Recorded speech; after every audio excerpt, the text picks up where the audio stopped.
مفسرین کرام میگویند ان لله ان یقسم بما شاء من مخلوقاته.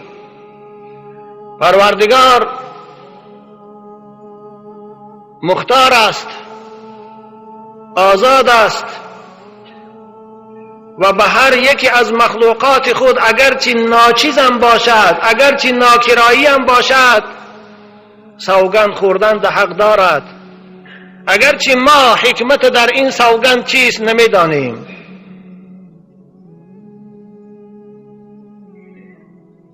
از این سبب بعضی منکران قرآن، بعضی دشمنان قرآن که گویا این برای قرآن ایراد گرفتن که در آن خدا به عصر سوگند یاد کرد، به آفتاب سوگند یاد کرد، به شب سوگند یاد کرد، او بیچاره از این حکمتش بیخبر است، او بیچاره از این تفسیر قرآن بیخبر است.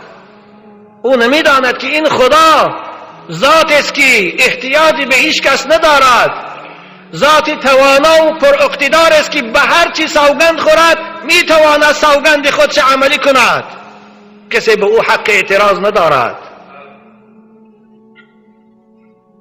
از این سبب مفسرین کرام میگن حرف لا در اول کلمه لا اقسمو زائده است. مضمون آیت چیست؟ فلا اقسم بالخنس. ای منکران قیامت و ای کسانی که به زنده شدن بعد از مرگ باور ندارید و ای کسانی که به جنت و دوزخ باور ندارید و ای کسانی که به محکمه سعودی برپا شدنش باور ندارید، این گمان شما خطاست. بس من سوگند یاد میکنم به ستارگان آسمان. خدا گفت ایستاده است. به ستارگانی که در روز از نظر پنهانند و در شب نور خود به عالمیان میتابانند. در اینجا خدا به ستارگان خود که مخلوق خدا هستند، در این فضای بیکنار در سینا هستند، در حرکت و در گردشند، به اونها سوگند یاد کرد ایستاده است.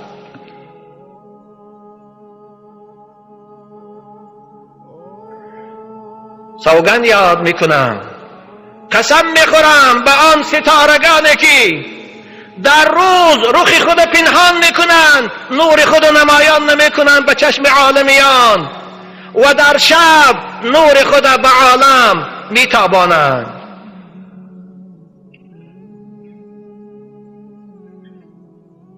ستارگان فایده های بسیاری دارند که امروز محل بحث او نیست.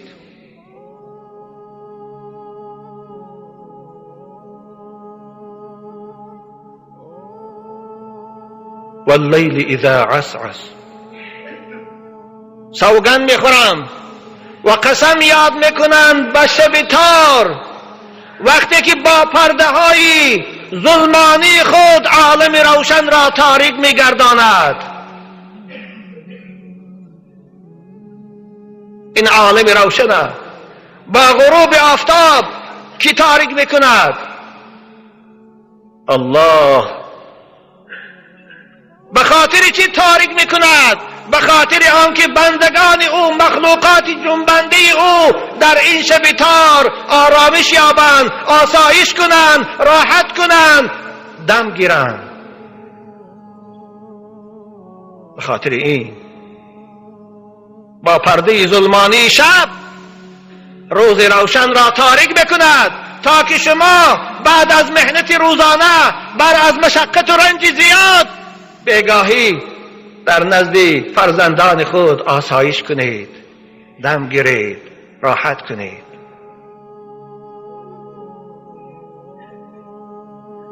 و الصبح اذا تنفس. و سوگند یاد میکنم به صبح وقتا که دم میزند و آهسته آهسته با روشنی خود پرده ظلمانی شب را دور میافکند و عالم را و کره زمین را با نور آفتاب روشن میگرداند. به به خاطر چی؟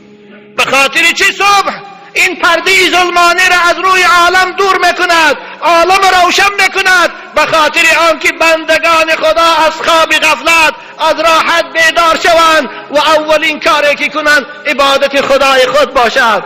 پس آن از پی زندگی خود، برای تأمین حیات خود، برای آبادی جامعه و دنیا حرکت کنند. الصبح اذا تنفس. کی می آرد این روز روشنه؟ کی می آرد این شبی ظلمانه را برای راحت ما و شما؟ الله. قرآن میگوید قل ارأیتم ان جعل الله علیکم اللیل سرمدا الى یوم القیامه من اله غیر الله یأتیکم بضیاء افلا تسمعون. پیغمبر به این منکران خدا بگو اگر پروردگار شما این شب در جای خود باقی ماند و این کره زمین از حرکت باز داراند و همه روی زمین تاریک باشد، که میتواند برای شما روزی روشن بیارد تا اینکه شما حیات خدا، زندگی خدا ادامه دهید؟ چی بیارد؟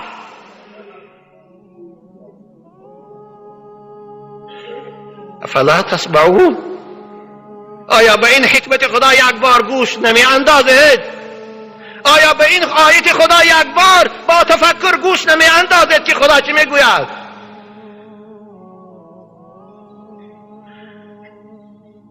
اگر عالم همه وقت شب می بود، آن روز یخها روی زمین فرا می گرفتند. آن روز کره حیات، کره زمین از حیات جدا می گشت. قل ارأیتم ان جعل الله علیکم النهار سرمدا الى یوم القیامه من اله غیر الله یأتیکم بلیل تسکنون فیه افلا تبصرون. ای پیغمبر به اینها بگو اگر خدای تو این روز همیشگی نگاه می داشت و روز هرگز شب نمی شد و آفتاب هرگز غروب نمی کرد، همیشه گرم می ایستاد، کی برای شما شب را که برای راحت و آسایش است به شما می آورد؟ کی می آورد؟ غیر خدا کسی هست که برای شما شب بیارد؟ یا غیر خدا کسی هست که برای شما روزی روشن بیارد؟ یا غیر خدا کسی هست که این زمین در گردش درآورد؟ هست. افلا تبصرون. آیا به چشم عبرت نگاه نمیکنی؟ آیا خالق این کره زمین، آورنده این شب و روز نمیشناسی؟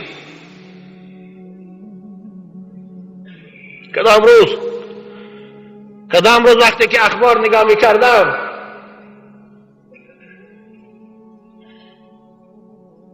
عالم های دنیا در تشویش، همه متخصص های اقیانوسشناس تشویشند به خاطر آنکه یخهای چندین هزار سالی اتراکتیده و آتیان یخبسته شمالی آب شده رفته ایستاده است.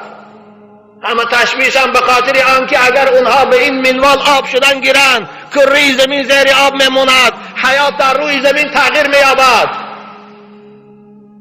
اگر خدا آفتاب همیشگی دارد، شب نبیارد، زمین از حرکت باز دارد، او یخها آب میشوند، زمین ما در زیر آب میموند. یک بار این تماشا میکنه، درباره و تدبر میکنه، تفکر میکنه که این یخهای هزار سال را آب کرد ایستاده است، که شعاع آفتاب و گرمی آفتاب در اتراکتید زاید کرد ایستاده است. کی؟ افلا تبصرون. ومن رحمته جعل لكم الليل والنهار لتسكنوا فيه ولتبتغوا من فضله ولعلكم تشكرون. این رحمت خداست.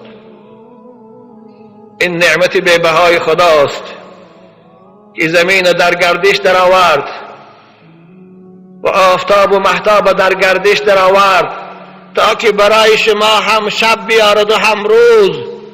شب به خاطر آن است که شما در آن راحت کنید، در آن آسایش کنید، در آن دم گیرید.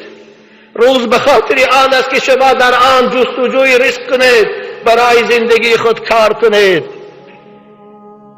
شاید که از دیدن این نشانه های قدرت خدای خود شناسید، خدای خدا در مقابل این نعمت بی‌بهاش که یک جزئی خردکی که از نعمتهای خدا داده است، او را شکر کنید. شکر او به چی بشود؟